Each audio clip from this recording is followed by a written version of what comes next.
AP వైపు మరొక తుఫాన్ దూసుకొస్తుంది. మలేషియా పరిసర ప్రాంతాల్లో అల్పపీడనం ఏర్పడింది. నేడు దక్షిణ అండమాన్లో వాయుగుండంగా మారే అవకాశం ఉంది. తర్వాత 48 గంటల్లో వాయుగుండంగా బలపడుతుంది.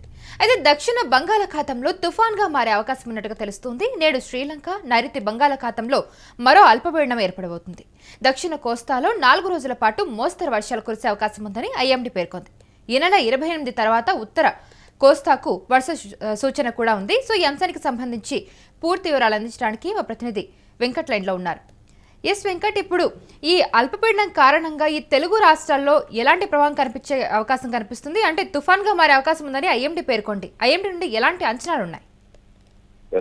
ఈ బంగాళాఖాతంలో ఏర్పడినటువంటి అల్పపీడనం ఏదైతే ఉందో, అంటే ఒకటి కొనసాగుతుండగానే మరో అల్పపీడనం కూడా ఏర్పడటం జరిగింది. మనం 2-3 రోజుల నుంచి కూడా మాట్లాడుకుంటూ వస్తున్నాం. ఒక అల్పపీడనం ఇది వాయుగుండంగా మారే అవకాశం ఉంది. దీని ప్రభావం కారణంగా ఇటు మన దక్షిణ కోస్తా అంటే ప్రకాశం జిల్లా నుంచి అటు తమిళనాడు వైపు కూడా ఎక్కువగా ప్రభావం చూపించే అవకాశం ఉందనే ప్రచారం అయితే జరుగుతూ వచ్చింది. వాతావరణ శాఖ కూడా దీనికి సంబంధించి అధిక హెచ్చరికలు కూడా చేస్తూ వచ్చింది. అయితే ఇప్పుడు వచ్చినటువంటి వార్త ప్రకారం ఒక అల్పపీడనం ఉండగానే మరో అల్పపీడనం కూడా ఏర్పడే అవకాశం కనపడుతోంది అనేది కూడా తాజాగా వాతావరణ శాఖ ప్రకటించడం జరిగింది. ఇది పశ్చిమ వాయువ్య దిశగా కదులుతూ మంగళవారం నాటికి వాయుగుండంగా గురువారంలోగా తుఫానుగా బలపడుతుందంటూ కూడా హెచ్చరించింది. ఇక ఇది తుఫానుగా బలపడేందుకు పరిస్థితులు చాలా అనుకూలంగా ఉన్నాయని, ఖచ్చితంగా ఇది తుఫానుగా మారి ప్రభావం అయితే తీవ్రంగా చూపించే అవకాశం ఉంది అంటూ కూడా హెచ్చరించడం జరిగింది. వాస్తవానికి అయితే నవంబర్లో ఏర్పడే తుఫాన్లన్నీ కూడా పశ్చిమ బెంగాల్ లేదా బంగ్లాదేశ్ వైపు వెళ్తూ ఉంటాయి. కొన్ని మాత్రం ఏపీ, తమిళనాడు తీరాలను తాకే అవకాశం ఉంటుంది. గతంలో తిత్లీ తుఫాన్ కానీ అట్లా శ్రీకాకుళం జిల్లాలో వచ్చిన మన తుఫాన్ చూసాం, అది నవంబర్లోనే ఏర్పడి ఇటు మన వైపు వచ్చింది. అట్లాగే ఇప్పుడు అయితే దీనికి సంబంధించి మాత్రం ఇంకా స్పష్టత లేదు అనేది వాతావరణ శాఖ చెప్తుంది. అయితే తుఫాన్గా బలపడిన తర్వాతే దీని దిశ గాని గమనం గాని తీరాన్ని దాకి కేంద్రంపై ఒక అంచనాకు రాగలం అంటూ కూడా అటు వాతావరణ శాఖ అధికారులు చెప్తున్నారు. అయితే దీని ప్రభావం కారణంగా కొంత తెలంగాణపై కూడా వాతావరణం అంటే దీని ప్రభావం పడే అవకాశం ఉంది. తెలంగాణలో కూడా కాస్త భారీ వర్షాలు కురిసే అవకాశాలు ఉన్నాయి. హైదరాబాద్ తో పాటుగా తూర్పు తెలంగాణ జిల్లాల్లో ఈ నెల 26 నుంచి 28 వరకు తేలికపాటి నుంచి మోస్తారు వర్షాలు కురుస్తాయంటూ కూడా చెప్తున్నారు. ఇక మేడ్చల్, మల్కాజ్గిరి, రంగారెడ్డి, మహబూబ్ నగర్, నాగర్ కర్నూలు, నారాయణపేట, జోగులాంబ, గద్వాల్, అలాగే వికారాబాద్, వనపర్తి జిల్లాల్లో భారీ వర్షాలు కురిసే అవకాశం ఉన్నట్టు కూడా వాతావరణ శాఖ అంచనా వేస్తుంది. ఇక మరొకటి అయితే ఇది క్రమంగా 30వ తారీఖు బలహీనపడే అవకాశాలు అయితే కనపడుతున్నట్టుగా కూడా చెప్తున్నారు. ఎస్, ముఖ్యంగా ఏమైనా జిల్లాలకి రెడ్ అలర్ట్ ఏమైనా ప్రకటించారా?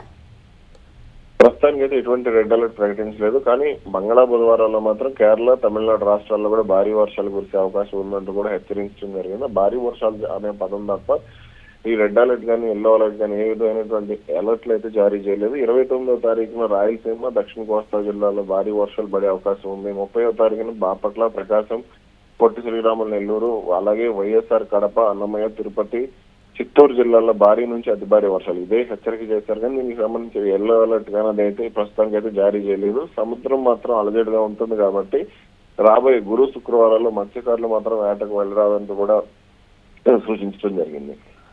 Right Venkat, thank you for the information.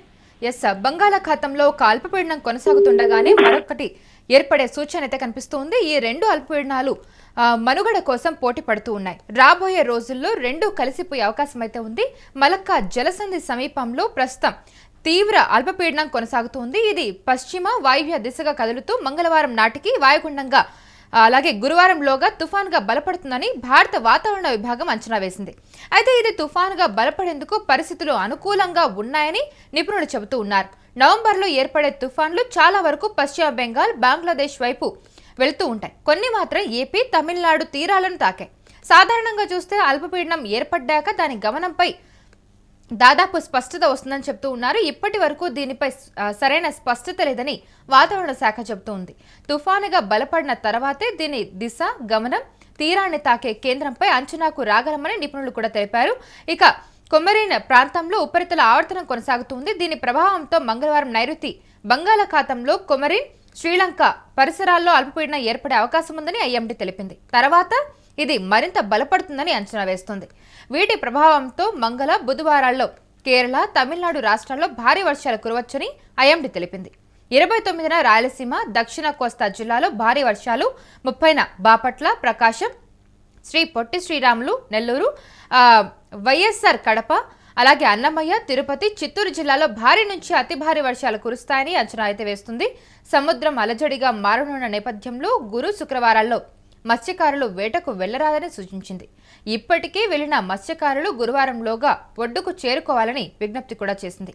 అటు తుఫాన్ ప్రభావం తెలంగాణపై కూడా పడుతుందని వాతావరణ శాఖ తెలిపింది. హైదరాబాద్తో పాటు తూర్పు తెలంగాణ జిల్లాల్లో ఈ నెల 26 నుంచి 28 వరకు తేలికపాటి నుంచి మోస్తరు వర్షాలు కురుస్తాయని తెలిపింది.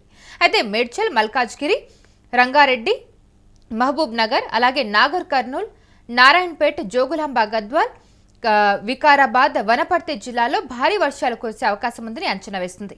మలక్కా జలసంధి సమీపంలో కొనసాగుతున్న తీవ్ర అల్పపీడనం వాయుగుండంగా బలపడుతుందని, ఈ నెల 30 నాటికి బలహీనపడుతుందని పలు వాతావరణ నమూనాలు అంచనా వేస్తూ ఉన్నాయి. కొమరీన్ ప్రాంతంలో ఏర్పడనున్న అల్పపీడనం తర్వాత బలపడుతుందని, డిసెంబర్ 1 నాటికి తమిళనాడు, దక్షిణ కోస్తా మధ్యలో తీరం దాటుతుందని సూచించింది.